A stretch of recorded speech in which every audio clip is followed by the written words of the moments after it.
There are serious allegations of bullying and harassment within Adelaide's smallest council, the town of Walkerville. It's alleged some staff within council have been forced to take stress leave, while many have quit under the pressure.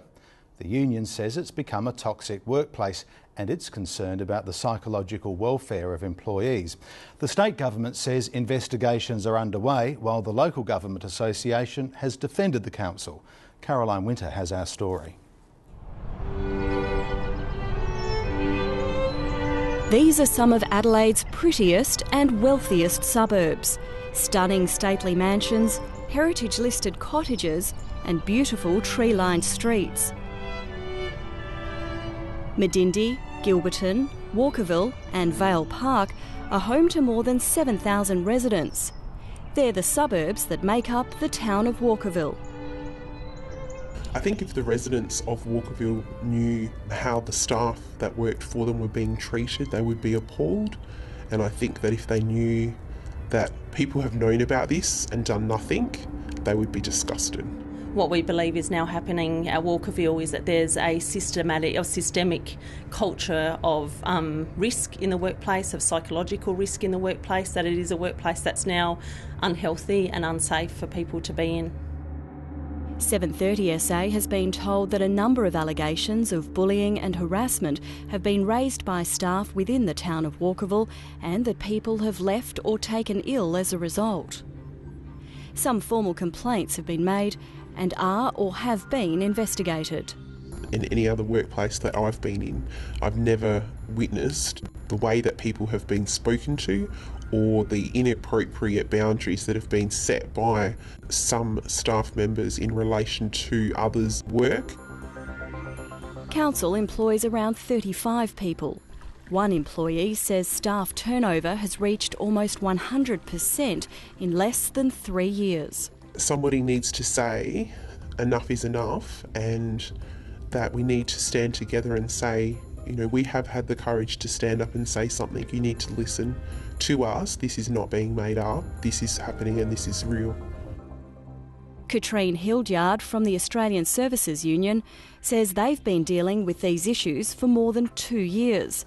But it was a staff survey that revealed the extent of the problem.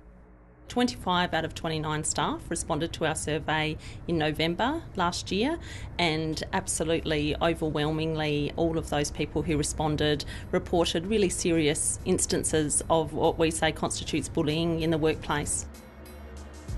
The survey found that 23 had witnessed bullying, while 14 identified that they had or were being bullied. That bullying was in the form of humiliation, the constant changing of instructions, threats and excessive criticism, and resulted in a loss of confidence, anxiety and depression among workers, with 3 people reporting an increase in drinking. What people have experienced though is feeling sick, feeling nauseous about coming to work, feeling humiliated, feeling very, very upset and distressed, feeling as if they just can't do the right thing, feeling as if no matter what they do they'll be criticised unnecessarily. The survey also found 16 people reported the issue, but 13 said no action had been taken. Staff turnover is high and leads to low morale, loss of knowledge, poor continuity and high sick leave rates. There's a culture of mistrust and anxiety. I have witnessed a staff member in their car distressed and not wanting to enter the building, and am aware of a former colleague now receiving medical treatment for depression after losing their job at Walkerville.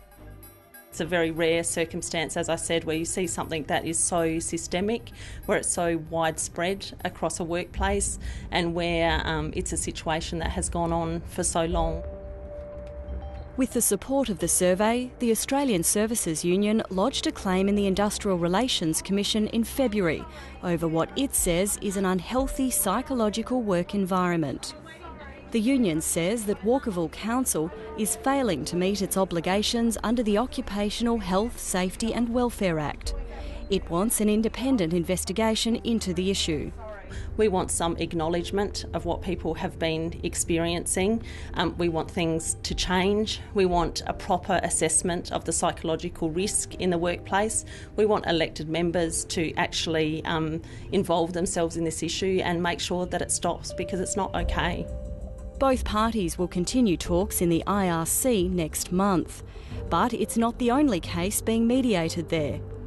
Earlier this year, another employee formally raised claims of bullying in a letter to council. The conduct and treatment directed towards me has caused me psychological and physical illness and has caused me loss of reputation. I have to seek treatment for my health and continue to suffer the effects of the bullying directed at me. That matter is also in the Commission. And another bullying complaint was investigated by the council's lawyers, Norman Waterhouse, late last year. But it was found there was no case to answer. The ABC understands the manner in which that matter was investigated is now also the subject of a dispute in the IRC. In a statement, the Industrial Relations Minister, Russell Wortley, said he can't comment further but is aware of the claims. I'm advised there have been complaints lodged with Safe Work SA alleging bullying at Walkerville Council. Safe Work SA has investigated the complaints and 2 are before the Industrial Relations Commission of South Australia. The council declined 730 SA's request for an interview on issues surrounding what it says are confidential staff matters. The Local Government Association has defended the council and says it's comfortable with the way the council is handling the situation. They've had independent legal advice through the process. The legislation makes it very clear about what is bullying and harassment, and certainly there are systems in place for people to take allegations, and from our understanding they've been working through the processes effectively. I'd just be careful that we don't confuse an organisational restructure with any other suggestions or allegations that are made along the way. It's not just an historic recount, where we're looking for recourse about something that's already occurred. It's ongoing, and as I said, we want the workplace to be a healthy and safe one. Something needs to be done, because going into a work environment every day and being treated in this way is not acceptable. Caroline Winter with that story.